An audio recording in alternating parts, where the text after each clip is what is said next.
Hello my beautiful peoples, karibu Sky Television and this is me Wivina Deogratius. Utakuwa nami katika kipindi cha Love Diaries, relationship, mahusiano. Na hapa natamani tujue kwamba mahusiano sio tu pale mtu akisikia mahusiano anahisi ni upendo, yani just kupendwa. Hapana.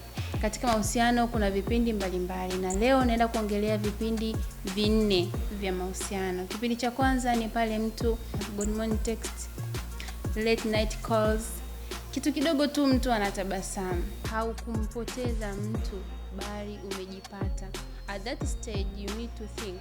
Unataka kujibuild mwenyewe, unaanza kujihisi kama yani unakuwa too insecure, hauelewi.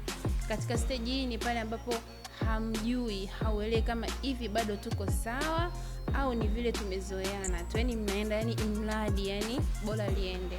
Katika stage hii ni pale ambapo mahusiano yanafikia hatua ya huzuni, sio ile huzuni sana lakini sio furaha tena kama ilivyokuwa mwanzo.